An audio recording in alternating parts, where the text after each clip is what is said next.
वात प्रकोप है, आमाशय में वात प्रकोप है, तो कौन-सा स्वेदन कराएँगे? स्निग्ध या रुक्ष? बताओ। स्निग्ध। स्निग्ध रुक्ष। कराएंगे। वेरी गुड, मिक्स कराएँगे। पहले कौन-सा कराएँगे? पहले वो स्निग्ध कराएंगे। स्निग्ध कराएंगे। पहले रुक्ष पहले फिर स्निग्ध पहले कराएँगे। रुक्ष कराएंगे फिर स्निग्ध कराएंगे। वेरी गुड, जो कह रहे हैं पहले रुक्ष कराएँगे वो सही कह रहे हैं, क्योंकि मैंने आपको बात बताई थी, एक चीज़ बताई थी तो यहाँ पे घर में चूहा वाली, ध्यान है? ये वाली बात याद रखो। घर में चूहा भी शेर होता है और दोस्त से ज़्यादा अच्छे रिश्ते भाभी से होने चाहिए। ये 2 चीज़ें कल बताई थी मैंने। तो पहले हम घर की चिकित्सा करते हैं, यानी कि घर किसका है? आमाशय घर है ये कफ का, तो पहले कफ की चिकित्सा की जाएगी, यानी रुक्ष शोधन पहले करेंगे। आफ्टर दैट हम स्निग्ध जो है स्वेदन का प्रयोग करेंगे, तो ये आपको ध्यान रखना है। जैसे अगर फिर से मैं बोल दूँ कि पक्वाशय में और कफ का प्रकोप हो तो पहले स्निग्ध फिर रुक्ष।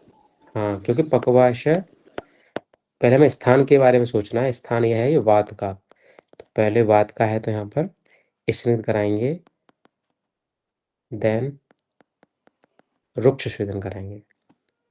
ये कल हम बातें कर चुके थे कॉन्सेप्ट वाली, ना समझ आया फिर से पूछ ली, कोई दिक्कत वाली बात नहीं है।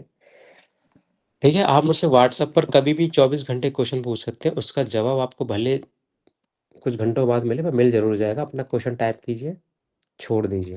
मैं जब भी फ्री होऊँगा आपका आंसर लिख दूँगा। लंबा आंसर होगा आपको कॉल कर लूँगा, ठीक है? लेकिन अपने डाउट ज़रूर क्लियर करते रहिए, क्योंकि यही सही समय है। जब आप प्रतिस्पर्धा के हिस्सेदार बन जाओगे तब सिर्फ रटने की जल्दी रहती है, और ज़्यादातर कोचिंग वाले भी यही कराते हैं, तो अभी मौका है समझने का, ठीक है? फिर हमने बात की थी साग्नि और निराग्नि श्वेत की। हमने कई भेदों की बात करी थी। कोई मुझे साग्नि श्वेत की ट्रिक बताएगा? रीना बताओगी क्या मुझे कुछ? जी सर। बताओ बेटा।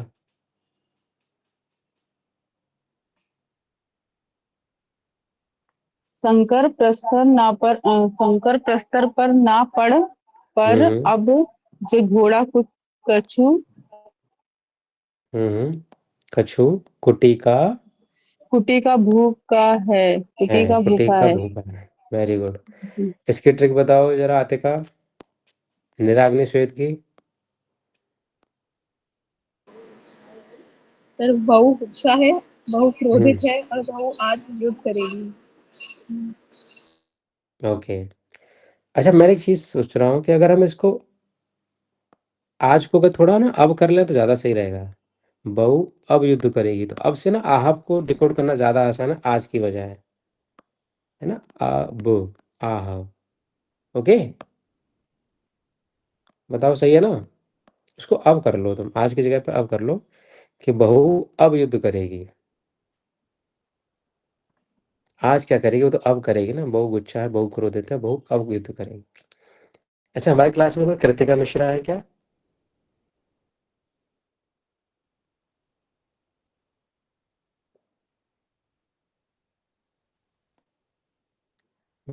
मेरी आवाज़ जा रही है अब तक? जी सर।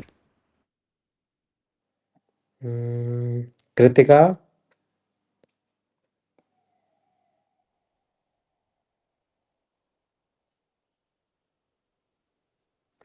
आप लोग जानते हो कृतिका को कोई? जी नहीं सर। बेटा कृतिका, थोड़ा अपना परिचय दोगे आप?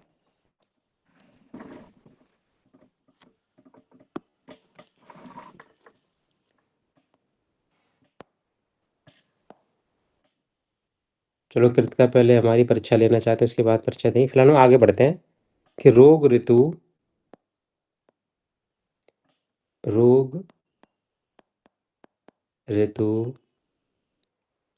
और रोगी के बल अनुसार हम स्वेदन को डिवाइड कर सकते हैं या क्लासिफिकेशन कर सकते हैं, इसका वर्गीकरण कर सकते हैं।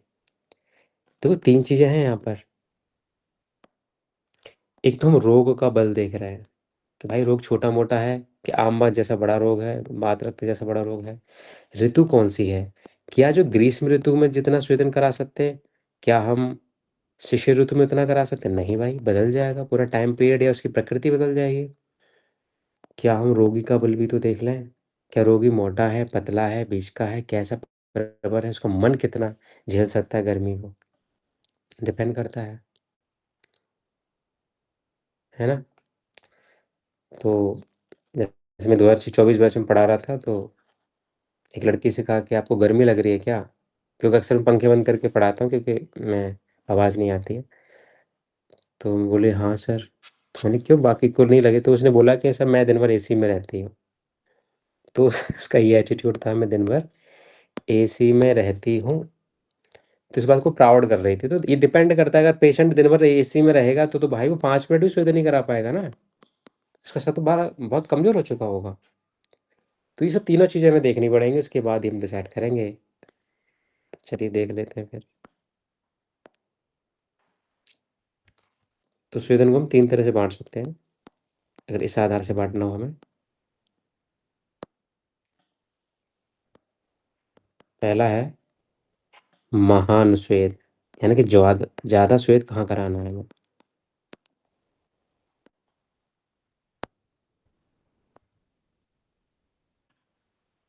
तो महान स्वेद कराना है हमें जब रोग बलवान हो, रोगी बलवान हो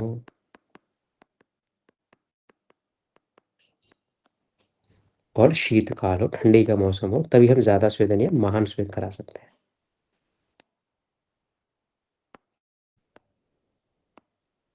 सेकंड, मध्यम स्वेद।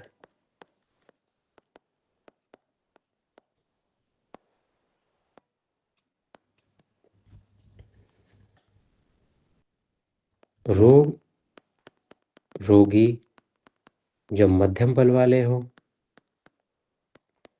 और ऋतु भी कैसी हो? साधारण हो, साधारण शीत वाली कंडीशन हो, बहुत ज़्यादा शीत ना हो।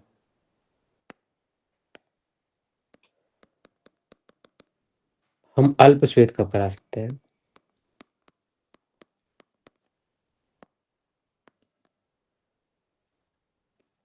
जब रोगी दुर्बल हों और बहुत ही कम ठंडक हो मौसम में, अल्प शीत की कंडीशन हो, तब हम ऐसा करा सकते हैं। तो ये बहुत ही सिंपल सी बात थी, पर अगर विभेद लिखने को आ जाएगा तो हम अच्छा खासा लिख सकते हैं कि 3 प्रकार का स्वेदन इस प्रकार का होता है। हमने इससे पहले त्रिबंध द्वंद्व पढ़ा था। त्रिविध द्वंद्व पढ़ा था कि वहाँ जैसे एकांग, सर्वांग, स्निग्ध, रुक्ष और साग्नि, निराग्नि, और यहाँ 3 प्रकार का खुद है। ठीक है? फिर यहाँ से तो क्वेश्चन नहीं बनता है। क्वेश्चन पीजी में कहाँ से बनता है? अब हम देखते हैं इसको। आचार्य कहते हैं कि वृषण, हृदय और दृष्टि में स्वेदन नहीं कराना चाहिए, स्वेदन निषेध है। स्वेदन नहीं कराओगे बिल्कुल आप। यानी कि वृषण आप जानते ही हो, स्क्रोटम बोल दो, चाहे टेस्टिस बोल दो, ये आईज हो गई, ये अपना हार्ट वाला रीजन हो गया। ये सब चीज़ें आपको ध्यान रखनी।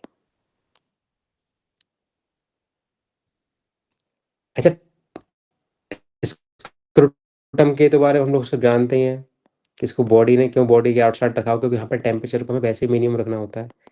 तो क्योंकि यहाँ स्पर्म को अगर हमें हेल्दी रखना है तो ज़रूरी है ये सब फॉर्मेशन। लेकिन हम इसलिए यहाँ पर ये स्वेदन करा ही नहीं सकते हैं।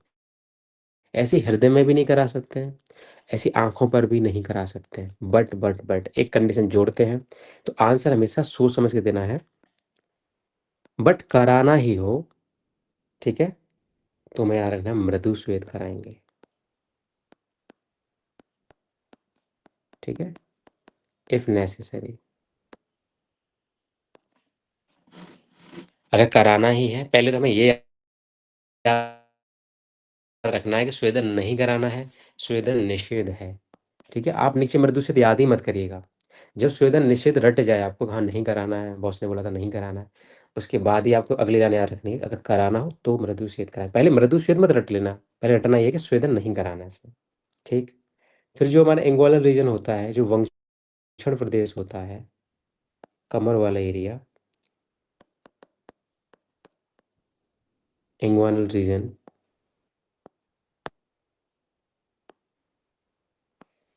वहाँ हम क्या करेंगे?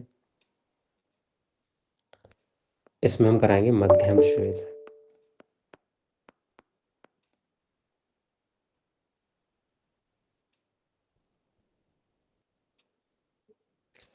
इसमें हम कराएंगे क्या? मध्यम स्वेद।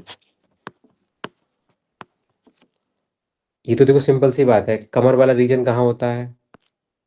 कमर वाला रीजन या बीच में होता है, मध्य में होता है शरीर के, तो ये मध्यम स्वेद भी मध्य में ही कराना है, बस ऐसे याद रखो, जरूरत ही नहीं दिमाग लगाने की। रटने वाला कोई काम नहीं अपने आप है, सब समझने वाली चीज है। अगली बात करें अगर हम लोग, तो इसके अलावा जितने भी शेष अंग हैं, शेष अंगों में हम हमेशा आवश्यकता अनुसार कराएंगे, जितनी आवश्यकता है उस हिसाब से। खैर क्वेश्चन देखो इन दोनों से ही बन जाता है, वंक्षण से या वृषण हृदय दृष्टि से। दृष्टि से बहुत क्वेश्चन बनता है। मान लो क्वेश्चन आ जाए कि जानु संधि में स्वेदन कराना चाहिए, स्वेदन कराना चाहिए, ऑप्शन दे दे आपको, मध्यम श्वेत, सेकंड महान श्वेत, अल्प श्वेत या आवश्यकता अनुसार, क्या आंसर लगाओगे? आवश्यकता अनुसार। वेरी गुड, तुम लोग तो बहुत होशियार हो, रियली प्राउड ऑफ यू। आगे बढ़ते हैं फिर हम लोग और कुछ और चीजें देख लेते हैं।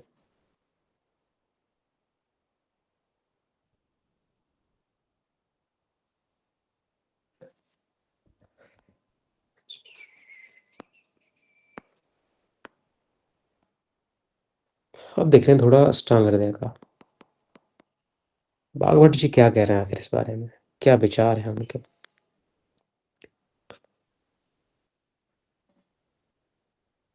कह रहे भैया मैं आचार्य चरक की बात नहीं काटूंगा और वृषण हृदय या दृष्टि में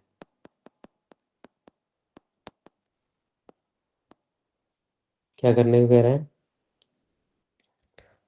कहाँ लिखते हो मैं? निषेध है। स्वेदन निषेध,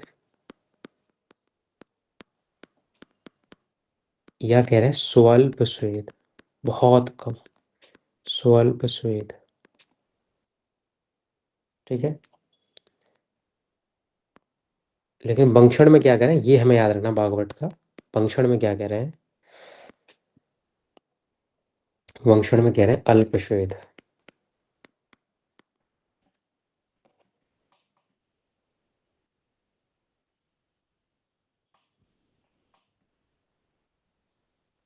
ठीक है, यहाँ पर थोड़ा सा हमें दिमाग लगाना है, क्योंकि यहाँ तो हमें ट्रिक से याद हो जाता है कि वंक्षण वाला जो एरिया है, वंक्षण वाला एरिया जो कमर वाला एरिया बीच में होता है, तो बीच वाला स्वेद है, मध्यम स्वेद है।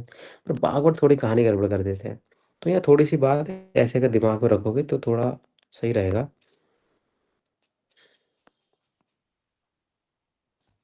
ऐसे रखना, बावा अल्प स्वेदी, बावा अल्प स्वेदी। ठीक है, देखो बाबा जो होते हैं अक्सर बूढ़े होते हैं, मतलब 70 साल के हैं, 60 साल के, ऐसे बाबा होते हैं हमारे, बूढ़े होते हैं, तो क्या वो स्वेदन या गर्मी ज्यादा बर्दाश्त कर सकते हैं या कम बर्दाश्त कर पाएंगे? कम। कम। कम कम कर पाएंगे, तो थोड़ा दिमाग में हमें बस याद रखना है, तुम्हारा काम यह हो जाएगा। देखो बा से है बाघभट्ट, ये वा से है वक्षण, अल्प स्वेदी माने अल्प स्वेदन, यानी कि बाबा अल्प स्वेदी याद रखना है हमें, बाघभट्ट का वंक्षण अल्प स्वेद है। बाकी चरक वाला तो सिमिलर जो अपना एक सिमेट्री उसी से ये हिसाब से आ रहा है ना कि वंक्षण प्रदेश मध्य में होता है शरीर के, तो इसमें मध्यम श्वेत है। ठीक मित्रों, इसके बाद हम लोग देख लेते हैं अपने बच्चों के प्यारे काश्यप जी को। आचार्य काश्यप क्या कह रहे हैं?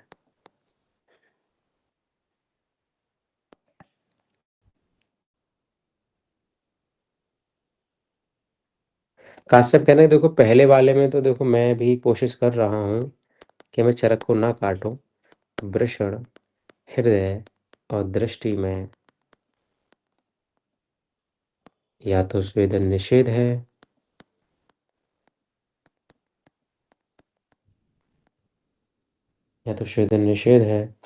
या मृदु स्वेद है। आप लोगों में से राइटिंग किसकी अच्छी है बताओ पहले मुझे। आतिका की। अच्छा, तुम्हें कैसे पता? देखिए ना मैंने, उसकी बहुत बढ़िया राइटिंग। अच्छा, ठीक है, तो मुझे कुछ टिप्स दे दीजिए कि मैं अपनी राइटिंग कैसे सुधार सकता हूँ उस बारे में। अगली बार अगली जो बात है वो क्या कह रहे हैं आचार्य काश्यप? कह रहे हैं कि बंक्षण, तो यहाँ तक तो मामला सही चल रहा है बंक्षण, लेकिन फिर वहीं कहते हैं एक चीज, मैं थोड़ा दूसरे पेन से लिख देता हूँ यहाँ पे।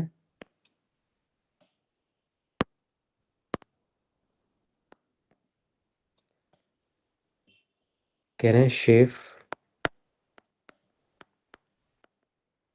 और संधि। ठीक है,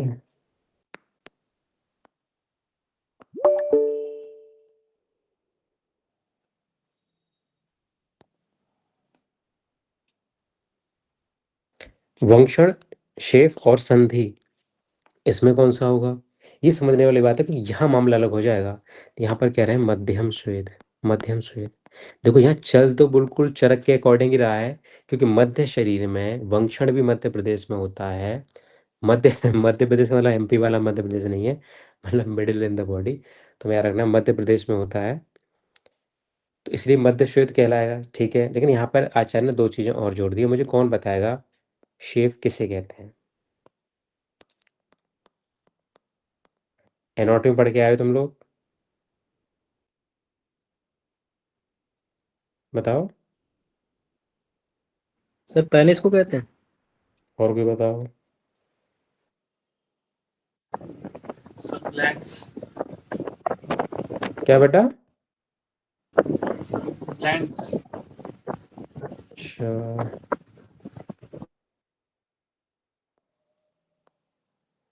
सोच लो।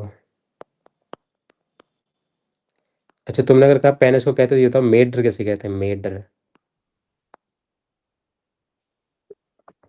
सर वही ग्लैंड्स पीनिस फ्रंट पोर्शन। ठीक है, अब मोटा मोटा यहाँ जेनिटल एरिया समझ लेते हैं हम लोग। ठीक है, तो यहाँ पर भी हमें मध्यम शुद्ध करना है, क्योंकि ये पोर्शन भी हमारा मिडिल शरीर में ही होता है।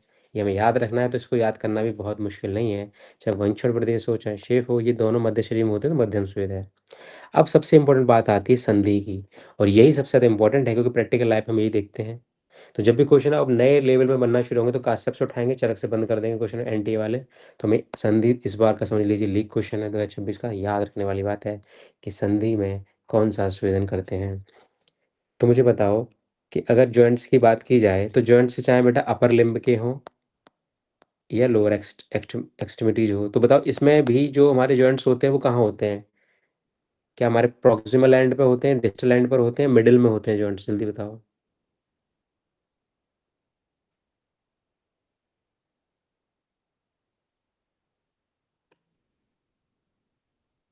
अच्छा चलो एक बात छोड़ते हैं। सर कोई भी जो डिजिटल एंड। कोई भी जो कोई भी जो क्या कहते हैं जॉइंट होता है, कोई भी जॉइंट होता है या कोई भी संधि होती है, संधि का मतलब ही क्या होता है, या जॉइंट का मतलब ही क्या होता है? संयोग, मिलना। मिलना। और मिलेगा कौन? किसी का ये मुझे बताओ, क्या हिमांशु किसी से मिल सकता है?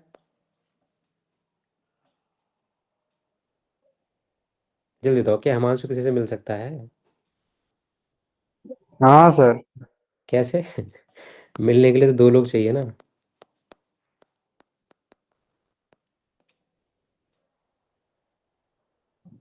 सर समझ उसको रहे भी हो? कोई मिल जाए। समझने वाली बात ये है कि जॉइंट वहीं होता है जहाँ 2 चीज़ें होती है, और जॉइंट संधि हमेशा 2 लोगों के बीच में होती है। संधि हमेशा 2 लोगों के बीच में होती है, तो बीच से याद रखोगे यहाँ पे मध्यम श्वेद ही होना है। ठीक है? बस इस पॉइंट को आप ज़रूर याद रखिएगा। फिर आचार्य काश्यप क्या कह रहे हैं? कह रहे हैं कि शेष अंगों में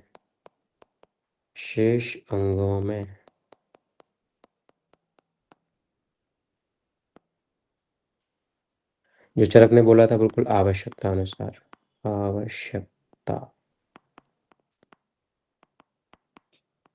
बस इतनी सी बात है। तो यहाँ से क्वेश्चन बनता ही बनता है, हमें इस बात को अच्छे से याद करना है, ये बात आप अच्छे से याद रखिएगा। अब इस श्लोक की चर्चा कर लेते हैं, आचार्य चरक के एक श्लोक की चर्चा करते हैं, इसी अध्याय का श्लोक है।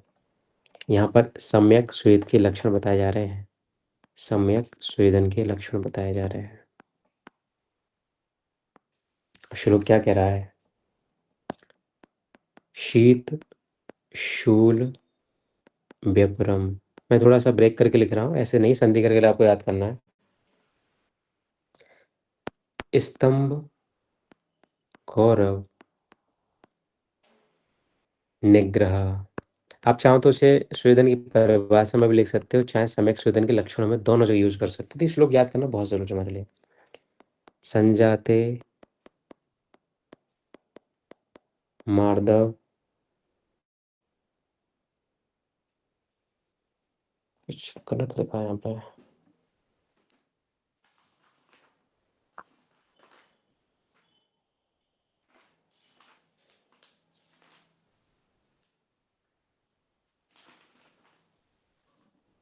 ठीक ठीक ठीक, मार्दवे, अब ठीक है।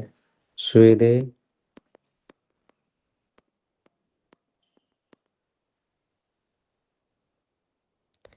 स्वेदनाद विरति मता।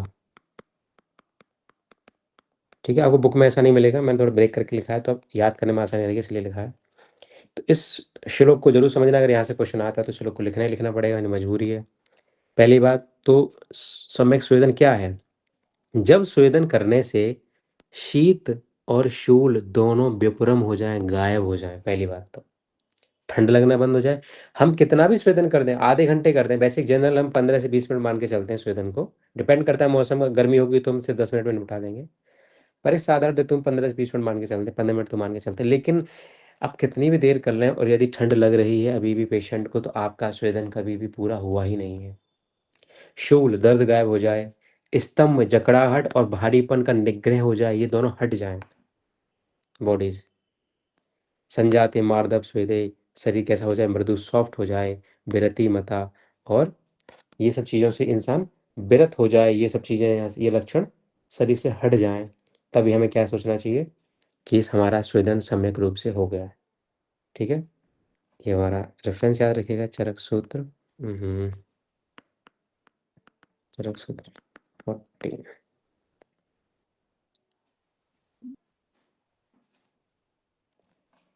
अच्छा, अति स्वेदन का देख लेते हैं फटाफट से।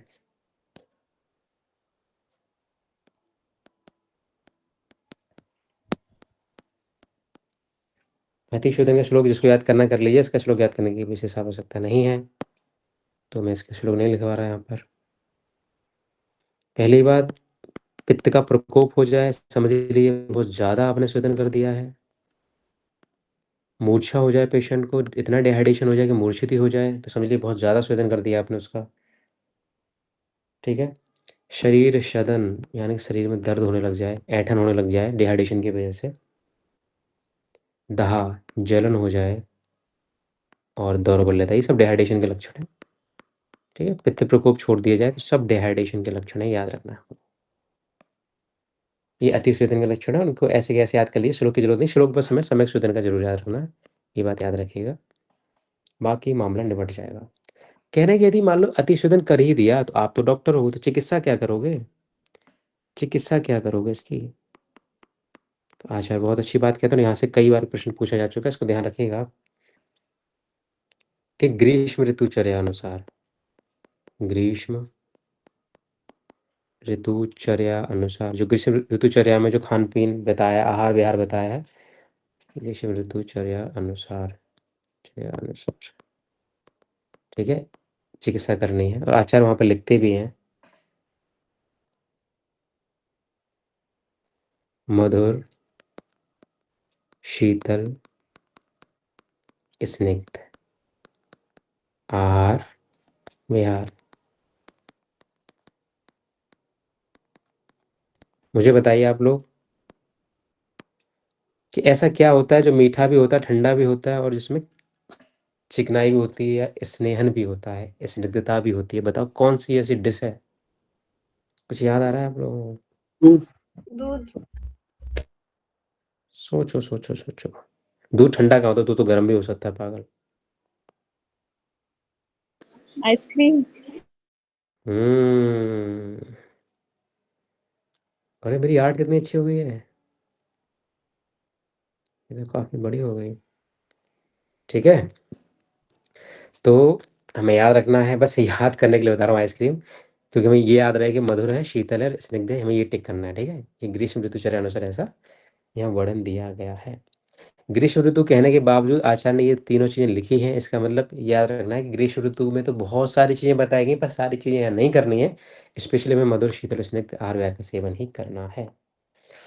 पर यहाँ पे एक बात और लिखिएगा कि आचार्य काश्यप एक बात कहते हैं, और कहते हैं कि अतिशोधन की चिकित्सा ऐसे करनी चाहिए जैसे कि हम विषर्प रोग की करते हैं, यानी विषर्पवत चिकित्सा करते हैं।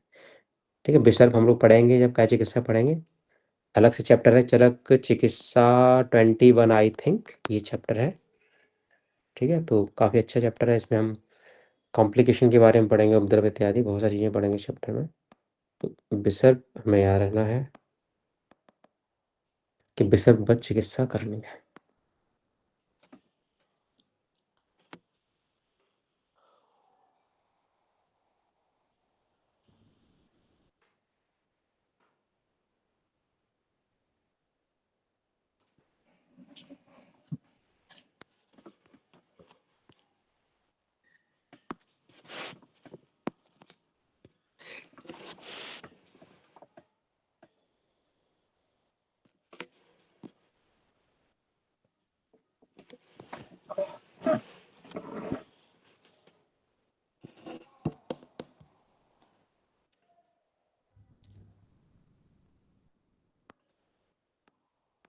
चरक सूत्र 22 में एक वक्तव्य है जिसका उल्लेख हम यहाँ कर देते हैं कि स्तंभन योग्य पुरुषों में, स्तंभन योग्य पुरुषों में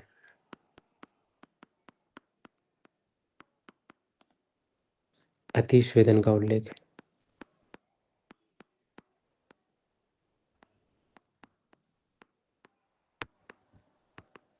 यानी कि जिन लोगों के शरीर में जकड़ाहट रहती है तो वहां स्वेदन यदि ज्यादा भी हो जाए ना तब भी अपना काम चल जाता है, यदि स्तंभन ज्यादा है तो।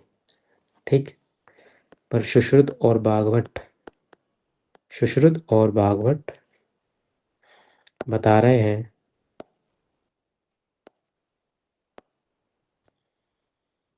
कि अतिस्वेदन से क्या होता है।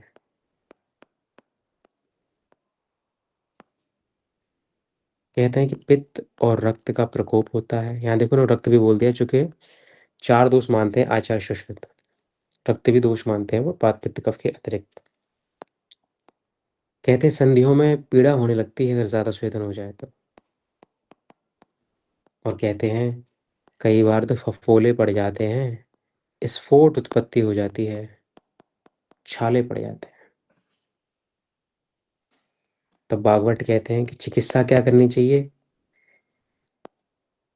तो भागवत कहते हैं यदि ज्यादा स्वेदन हो जाए तो चरक जो कहते हैं ग्रीष्मवत चिकित्सा करनी चाहिए, ग्रीष्म ऋतु चर्या अनुसार विधि विधान है इसका।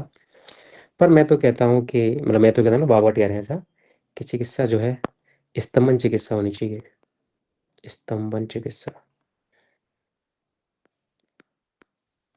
चरक सूत्र 22 आपने पढ़ा होगा, तब वहाँ पे आपने लंघन बढ़िया अध्याय में ये सब चीज़ें 6 के 6 षड्वित उपक्रम देखे होंगे ध्यान से। नहीं देखे तो जब हम उस चैप्टर पहुँचेंगे तो हम लोग देख लेंगे, कोई दिक्कत वाली बात नहीं है। ज़्यादातर शीत चीज़ें ही होती हैं, शीत आहार विहारी होता है जो स्तंभन करता है। तो सीधी बात है, जब अति स्वेदन होगा तो उसमें शीत चिकित्सा ही करेंगे ना, स्तंभन चिकित्सा करेंगे। कोई मुझे बताएगा कि स्नेहन के जो स्नेहन द्रव्य थे, उनके गुण क्या-क्या थे? उनके ट्रिक ही बता दो, चलो छोड़ो, द्रव्य बना भी बताओ, तो गुण बताओ। क्या ट्रिक थी? मृदु सार नरी लेकर शुद्ध स्नेह के पीछे पड़े। ठीक है, और स्वेदन की? स्थिर एवं उक्ति स्नेह स्नेहा? सरु स्नेहा सरु स्नेहा स्थिर एवं उक्ति स्नेहा हाँ स्थिर एवं उक्ति सरु स्नेहा शुद्ध रहे। तुम किसी से पूछ के बता रही हो क्या? ये सर अपने आप पीछे से आवाज़ आ रही है हिंट की। तो ठीक है, तो आपको याद रखना है, जब हम चरक सूत्र 22 पढ़ेंगे ना, अभी तो मैंने 2 की बताई, चूँकि अभी हमने स्नेहन और स्वेदन अध्याय पढ़ा तो 2 की ट्रिक बताई है। जब हम षड्वित उपक्रम पढ़ेंगे चरक सूत्र 22, जो कि बेहद इंपॉर्टेंट है, यहाँ से क्वेश्चन आना ही आना होता है और बहुत जगह आता है, ऐसा नहीं आता है। बहुत जगह आता है, फाइनल ईयर तक क्वेश्चन आया था कई बार, चूँकि काय चिकित्सा के पेपर में भी इसका आंसर बनता है। मेद और स्थूल और प्रमेय जैसी चिकित्साओं में, वहाँ भी क्वेश्चन बनता है, तब भी वो आंसर लिखना होता है। तो हम सारी चीज़ों की ट्रिक देखेंगे, स्तंभन द्रव्यों के गुण क्या हैं, है ना? और रुक्षण द्रव्यों गुण क्या, सारी चीज़ें देखेंगे। फिलहाल हमने 2 याद करी, इससे हमें धीरे-धीरे याद होता रहे। तो स्तंभन चिकित्सा बताई बागभट्ट ने, तो बहुत इंपॉर्टेंट है बेटा, कि अतिस्वेदन में कौन सी आचार्य कौन सी चिकित्सा बता रहे हैं। ये दोनों क्वेश्चन पूछे जा चुके हैं, चरक वाला भी पूछा जा चुका है और ये भी पूछा जा चुका है, बागभट्ट वाला, दोनों आपको याद रखना, स्तंभन चिकित्सा। तो सर हम कन्फ्यूज़ हो जाएँगे तो कैसे याद रखेंगे? ठीक है, तो आपको मूवी याद होगी वास्तव। किसकी मूवी है वास्तव? संजय दत्त। क्या बात है! ठीक है, तो वास्तव याद रखना है आपको, कि स्वेदन हमेशा वास्तव में फ़ायदा करता है।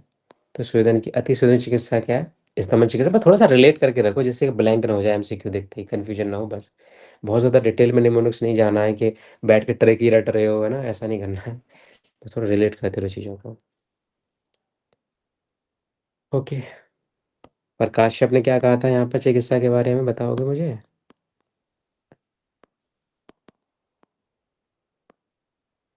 विसर्ग हुआ। यस, विसर्पवत चिकित्सा। तुम लोग अलर्ट होके बैठा करो, जैसे आतिका बैठती है। विसर्पवत चिकित्सा।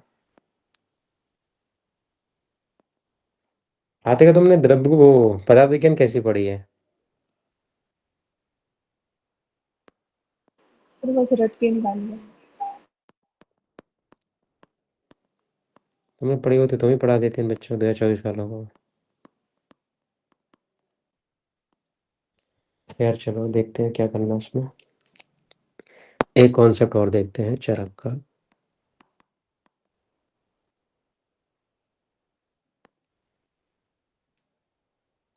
कह रहे हैं कि स्निग्ध पुरुषों में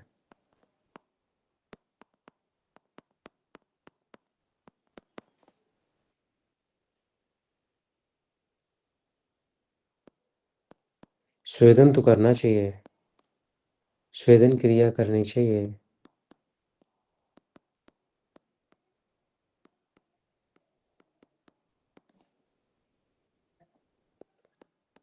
परंतु स्वेदन के बाद, स्वेदनोपरांत, परंतु स्वेदन के बाद फिर उस दिन व्यायाम नहीं करना चाहिए।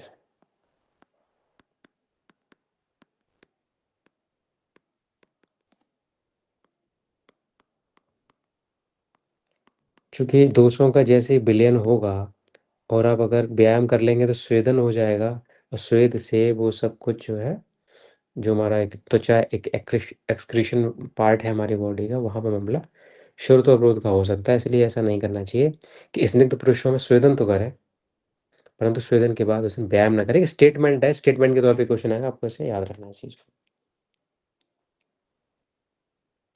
फिर एक क्वेश्चन और देख लेते हैं कि स्वेदन के अयोग्य कौन हैं? कौन लोग ऐसे हैं जिनको स्वेदन नहीं करना चाहिए? क्या सब स्वेदन कर सकते हैं? क्या कोई ऐसा भी है जो स्वेदन जिसको नहीं कराया जा सकता? तो ऐसा तो हर जगह होता ही है, कुछ लोग होते हैं, कुछ लोग नहीं होते, ऐसा यहाँ भी देखते हैं। तो पहली चीज़ है यहाँ पे मधुमेह। मधुमेह वाले को हमें स्वेदन नहीं कराना है, अच्छे से रट लेना। पित्तज मेह पित्तज तो सीधी बात है, याद हो ही जाएगा, चूँकि पित्त है तो स्वेदन नहीं कराएँगे। जितनी भी गर्म चीज़ें हैं वो तो नहीं कराएँगे, जिसमें ऊष्मा या पित्त या अग्नि का रोल रहेगा वहाँ नहीं कराएँगे। मधुमेह हो गया, पित्तज में हो गया, ठीक है? नष्ट संज्ञा वाला जो अनकॉन्शियस है पहले से ही, उसमें रिस्क बिल्कुल नहीं लेंगे डिहाइड्रेशन का।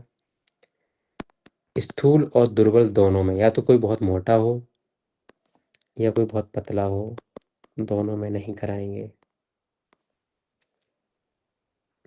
कामला में नहीं कराएँगे, कामला में स्वेदन नहीं कराएँगे। कामला वाला पेशेंट ऑलरेडी डिहाइड्रेशन में होता है, ठीक है?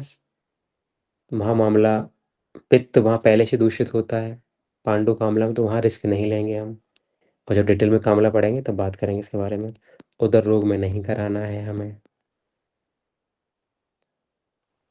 आड्य रोगी में नहीं कराना, और ये क्वेश्चन तो ऐसे मैं अलग पेन से लिख देता हूँ उसको। आड्य रोगी में नहीं कराना है मित्रों, इसको तो रट लेना तुम लोग, वरना गड़बड़ कर दोगे सब। ठीक है, इसे वात रोग भी कहते हैं, सॉरी वात रक्त।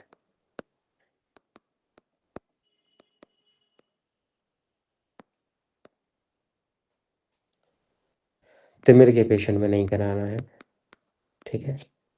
कैटरेक्ट जैसी कंडीशन में, मोतियाबिंद जैसी कंडीशन में भी नहीं कराना है। कहीं से क्वेश्चन नहीं आएगा, वो आपसे पूछेगा कामला और आड्य रोग और मधुमेह, यहीं से क्वेश्चन फंसा देगा आपको कि स्वेदन में नहीं कराना है। कौन बताएगा वात रक्त में क्यों नहीं कराएंगे?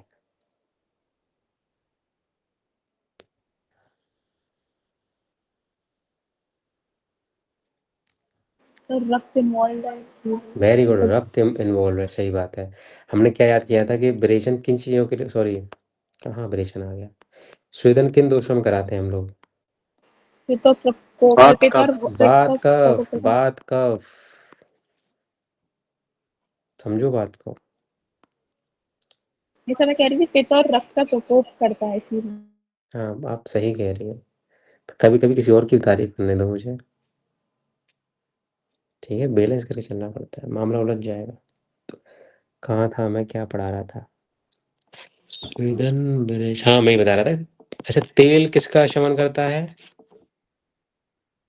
बात का बात को बात का वो भी बात कफ है, तो पूछ रहा हूँ मैं आपसे, ठीक है? याद रखो इस बात को।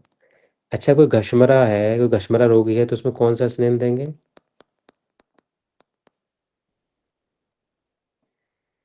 बताओ, घृत तेल या वसा मज्जा?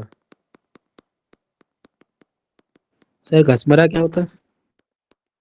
जिसको बहुत भूख लगती है, मतलब बहुत अभी खाया फिर भूख, फिर खाएगा फिर भूख लगने लग जाएगी। घृत तुम लोग कितने दुष्ट हो, तुमने टेबल याद नहीं की जब मैंने श्वेत स्नेन वाले चैप्टर में टेबल दी थी, चार्ट बना के दिया था आपको। किसको याद आ रहा है? क्रूर दीपा मजा देती है, ये तो मज्जा का है। बट घोर कलेश सहती है। आप रिवीजन नहीं कर रहे हो तो ठीक है, घोर घसमरा। चलो, इसी बात पे एक चीज याद आई मुझे, कल तुम लोगों का चरक सूत्र 13 का टेस्ट है, मैं 10 का बाद में लूंगा। कल रखो या परसों रखो इसको? परसों रख लीजिए सर। सर परसों 30 MCQ होंगे इसमें। चलो परसों रख लेता हूँ। परसों तारीख है कितनी? 29, 30, 30 है ना परसों? जी सर। ठीक है, सब लोग मुझे 5-5 MCQ भेजेंगे बना के, और इसका टाइम है मुझे कल दोपहर 2 बजे तक, नहीं कल नहीं, परसों दोपहर 2 बजे तक भेज दीजिएगा हर हालत में। 5 MCQ बना के भेजने के बाद मुझे, ठीक है? अच्छे लेवल के होने चाहिए, जिस पिछली बार शगुन ने बना के भेजे थे।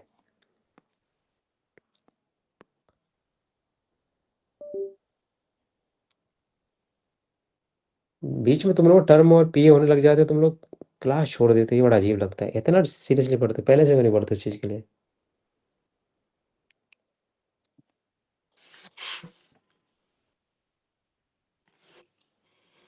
ठीक है?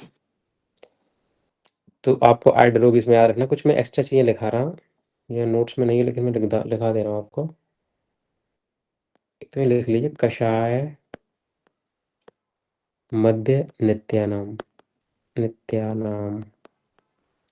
जो मदिरा इत्यादि का दिन रात सेवन किया जा रहा है, या कोई भी रुक्ष चीज़ें कषाय इत्यादि का सेवन किया जा रहा है, तो वो शोधन ना ही कराए।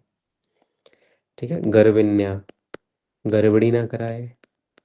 रक्त पित्ता नाम, रक्त पित्त का पेशेंट ना कराए, है ना? जहाँ रक्त और पित्त आ गया वो तो सब वैसे भी एलिमिनेट हो जाएगा उस जगह से, वो तो नहीं कराना है। विदग्ध भ्रष्ट ब्रग्ना नाम। ठीक है? चलो पूरा ही लिख लो, कोई दिक्कत नहीं है। विदग्ध कहीं जल गया है, भ्रष्ट हो गया है, डिसलोकेट फ्रैक्चर हो गया है, या फिर प्रोलैप्स हो गया है, ब्रग्ना नाम कहीं मान लो आंत्र वृद्धि इत्यादि हो गई है, एपेंडिसाइटिस का पेशेंट है मान लो, या विष और मध्य विकारों में। चलो ये सब तुम हटा दो, ये सब नहीं क्वेश्चन पूछेगा आपसे, इतना याद रखो।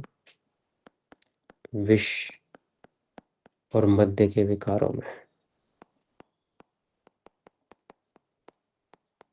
ठीक है? आर्डर रोगी प्लीज इंपॉर्टेंट है, इसको याद रखिएगा। अगर बताओ यही आर्डर रोगी की जगह पे आम बात हो जाता तो क्या होता? क्या ये शोधन के योग्य होता कि नहीं होता? अगर वात रक्त की जगह पे आम बात हो जाता तो शोधन के योग्य होता कि नहीं होता? होता सर। है ना? ये दोनों में अंतर है, हमें याद रखना चाहिए। इसमें शोधन करेंगे तो स्नित कर लेंगे, वहां पर रुक्ष शोधन करते हैं आम बात में। बागभट्ट कुछ और चीजें बता रहे हैं, हम वो देख लेते हैं फटाफट से।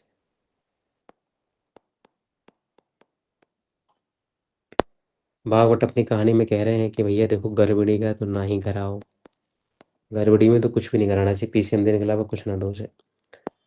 विटामिन B6 देते रहो, एंटीबायोटिक देते रहो एक, बस। पुष्पिता, पुष्पिता, ठीक है? जो पुष्पिता हो, क्या बोलते हैं पुष्पिता को हम लोग?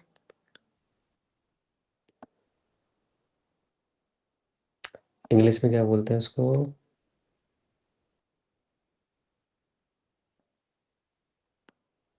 कोई बताएगा मेंस्ट्रुअल साइकिल के कितने फेज होते हैं?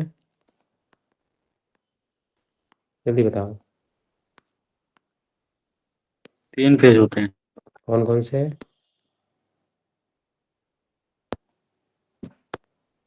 Sir Precursors proliferative, for ovulatory और luteal। दोबारा धीरे धीरे बोलो। सर proliferative, हम्म ovulatory, हम्म luteal। Luteal phase. तो बताओ उसमें पुष्पिता किसको बोलेंगे तीनों में से? ovulatory। ठीक है? एग्जैक्ट नहीं बोलेंगे पर कोरिलेशन यहीं से बैठा सकते हैं इसका। तो पुष्पिता में भी स्वेदन नहीं करना है, कॉन्ट्राइंडिकेटेड है यहाँ पे। सूतिका में नहीं करना है। आचार्य बागवट ने तीनों कंडीशन में मना कर दिया है, बस ये बात रट लेना स्वेदन के लिए। वो छेड़ते ही नहीं है किसी फीमेल को किसी कंडीशन में। ठीक है? पांडु में नहीं करना, और सही बात है, यहाँ जब चरक ने कामला लिखा था तो पांडु नहीं लिखा था, बागवट ने लिख के पूरी कमी कर दी, दोनों में पित्त का इन्वॉल्वमेंट है इसलिए। कुष्ठ में नहीं करेंगे भाई, चूस में रक्त की दृष्टि होती है ऑलरेडी, अग्नि का मैटर है। विसर्प में नहीं करेंगे, विसर्प एक रक्त पित्तज व्याधि है। विसर्प कैसी है? रक्त पित्तज व्याधि है, हम पढ़ेंगे डिटेल में बाद में, तब देखेंगे इसको। ठीक है? और उदर रोग में तो लिखी उन्होंने ऊपर लिख दिया था। शोष में नहीं करेंगे, है ना? ट्यूबरकुलोसिस ऐसी कंडीशन में नहीं करेंगे जब पेशेंट बहुत वीक होगा। प्रमेह में नहीं करेंगे। आचार्य चरक ज़्यादा से लिखते हैं, मधुमेह में नहीं करेंगे, पर ये प्रमेह में लिख देते हैं, कोई बात नहीं। प्रमेह में भी नहीं करेंगे। और ऐसी कंडीशन में करना भी है तो अल्पश्वेत कर सकते हैं, ऐसा भी एक कमेंट पढ़ा है मैंने। पर फिलहाल आप ऐसा याद रखेंगे कि मना ही किया है भागवत ने ये सब करने के लिए। ओके?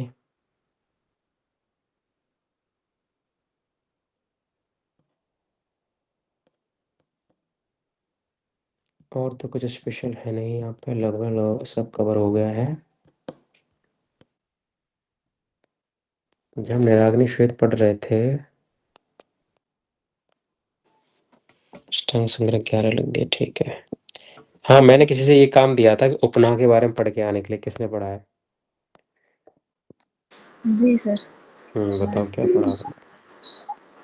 सर उपनाद मतलब बेसिकली बंधन होता है, तो इसमें औषधियों को पीस कर लगाते हैं एरंड के पत्ते में या तो फिर चमड़े में। और ठीक मतलब है। आचार्य भागवत ने इसे सारणी और निरग्नि दोनों में माना है, क्योंकि इसमें औषधियों को हम गर्म करके भी पीस कर लगा सकते हैं और बिना गर्म करके भी यस, पीस बस कर लगा यही सकते हैं। बात याद रखनी है हमें, ठीक है। हमें ये बात याद रखनी है कि दोनों तरीके से लगा सकते हैं, इसलिए उन्होंने सागनी निराग्नि दोनों में ही माना है। कभी आपको चोट लगी हो, आप गिर गए हो, सूजन आ गई हो आपके जॉइंट्स में, कहीं भी आ गई हो, मान लो पैर में कहीं, तो आपने देखा है कि आपकी मम्मी एक रोटी गर्म करती हैं छोटी सी, और उस पे हल्दी वगैरह, नमक वगैरह लगा के आपको बांध देती हैं एरंड के पत्तों से, पीपल के पत्तों से। कभी नोटिस किया आपने? जी सर। या जी या, सर। या, या फिर ऐसा करती हैं, बैंगन को आधा तक काटती हैं और उसमें हल्दी वगैरह लगा के तब भी वो कपड़े से बांध देती हैं, ठीक है। तो समझ सकते हैं, date is another kind of उपनाह, ये भी एक पोलिटिस है। बाकी आचार एरंड के पत्ते कह रहे हैं, हम लोग कुछ भी कर लेते हैं, हम इंडियंस हैं, बहुत ज़्यादा इनोवेशन है हमारे अंदर, तो रोटी हो बैंगन हो सबसे काम चला लेते हैं। तो यहाँ पे ये बात याद रखनी है, ये दोनों में, बस ये याद रखना है आपको, सागनी निराग्नि दोनों भागवत ने यहाँ पर वर्ड यूज़ किया है। अभी हम आगे जब सुश्रुत पढ़ेंगे तो वहाँ देखेंगे कि किस तरह से 4 भेद किए हैं उन्होंने, ताऊ और दाऊ, ताऊ और दाऊ, ताप स्वेदन, ऊष्म स्वेदन, द्रव स्वेदन, नहीं, ताऊ दाऊ, चौथा कौन सा है? हाँ, उपना, सॉरी, यूज उपना होगा। तो ये 4 स्वेदन वहाँ यूज करेंगे, और ये इन चारों में ही जो आचार्य चरक ने 13 साग्नि बताए हैं, ये सब के सब इसी में इन्वॉल्व कर देंगे, वो इन चारों फिट कर देंगे ये सब एक। अब हमारा लगभग यहाँ समाप्त हो जाएगा। अब नोट्स अभी और भी हैं लिखाने के लिए, लेकिन अब मुझे पहले बुक पढ़ानी पड़ेगी, क्योंकि अब जितने भी स्वेदन हैं, चैनताक है, शंकर है, प्रस्तर है, डिटेल में बताने पड़ेंगे, तब मैं नोट्स दोबारा से लिखवाना शुरू करूँगा, क्योंकि पहले हम पढ़ेंगे नहीं, समझेंगे नहीं, तो अब लिखते-लिखते बहुत बोर हो जाओगे, क्योंकि समझ में कुछ आएगा नहीं, लिखते रहोगे। तो पहले ज़रूरी है कि हम एक इमेजिनेशन दिमाग में लाएँ, आखिर चैनताक श्वेत होता क्या है, प्रस्तर श्वेत होता क्या है, शंकर श्वेत दिखता कैसा है, क्या इसका यूटिलाइज़ेशन है, ये सब चीज़ें पहले हम देख लेंगे, उसके बाद ही नोट्स में आगे बढ़ेंगे। चूँकि हमने 2 दिन तक क्लास नहीं की थी, तो दिमाग में थोड़ा जड़त्व है, इनर्शिया है, तो आज इतना ही पढ़ लेते हैं, ज़्यादा पढ़ने से भी क्या ही फ़ायदा है, ज़्यादा पढ़ने वालों ने क्या ही कर लिया है। आज इतना ही रहने देते हैं, और आप सरस्वती तेरे की तैयारी कीजिएगा। कल हम संहिता पढ़ेंगे सुंदर अध्याय की, ठीक है? तो मिलते हैं फिर कल, तब तक के लिए बाय-बाय।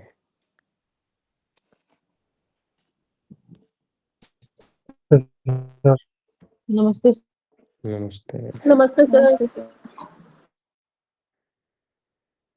नमस्ते सर। नमस्ते, नमस्ते।